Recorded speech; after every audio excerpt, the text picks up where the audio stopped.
Bismillahirrahmanirrahim. Assalamualaikum warahmatullahi wabarakatuh. Perkenalkan, nama saya Salvianingsi dengan NIM 2021159. Dalam kesempatan kali ini saya akan melakukan presentasi yang pertama, tugas semester teknik penyihatan lingkungan. Nah, dalam kesempatan kali ini saya mengambil tema sistem jaringan drainase Desa Tanjung Tiram. Drainase mempunyai arti mengalirkan, menguras, membuang, atau mengalihkan air. Secara umum, drainase didefinisikan sebagai serangkaian bangunan air yang berfungsi untuk mengurangi atau membuang kelebihan air dari suatu kawasan atau lahan, sehingga lahan dapat difungsikan secara optimal.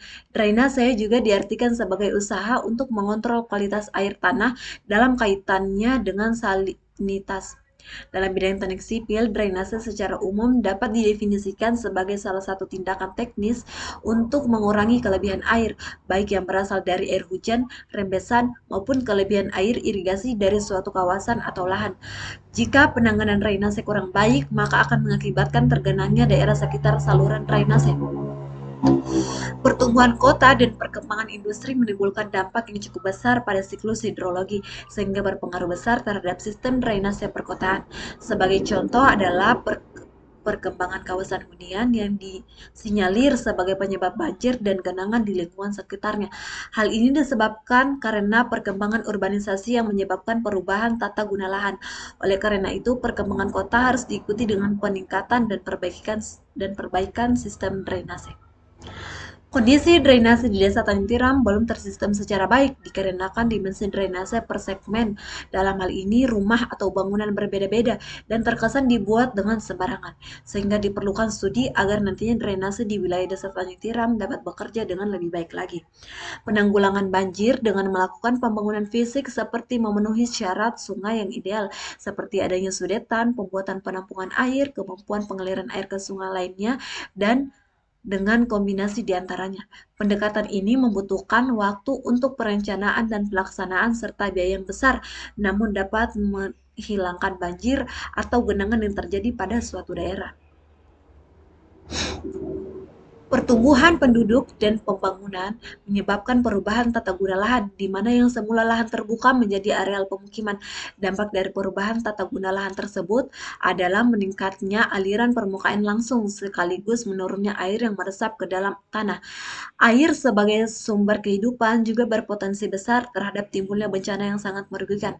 Konsep dasar dari pengembangan drainase berkelanjutan adalah meningkatkan daya guna air, meminimalkan kerugian, serta memperbaiki dan konservasi lingkungan.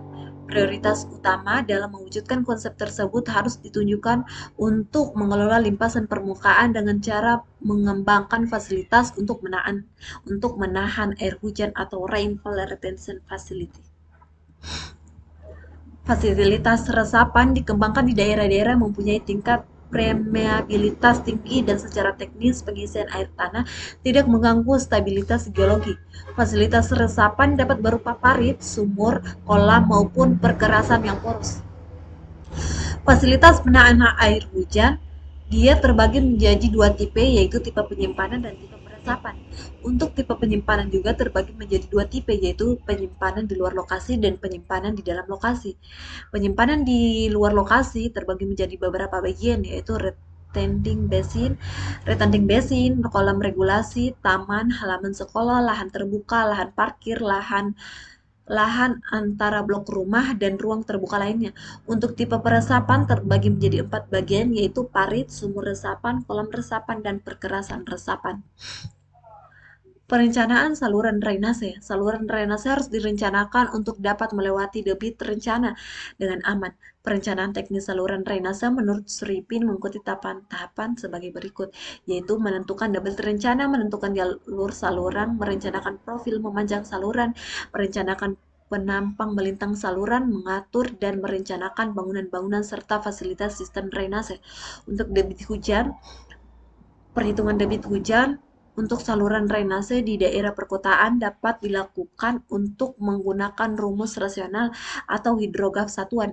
Dalam perencanaan saluran drainase dapat dipakai standar yang telah ditetapkan, baik periode ulang dan cara analisis yang dipakai, tinggi jagaan, struktur saluran, dan lain-lain. Untuk tabel kriteria desain hidrologi sistem drainase perkotaan dapat dilihat di bawah sini.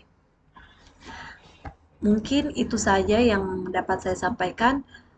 Mohon untuk kelanjutan presentasinya nanti akan di upload berikutnya, dan wassalamualaikum warahmatullahi wabarakatuh.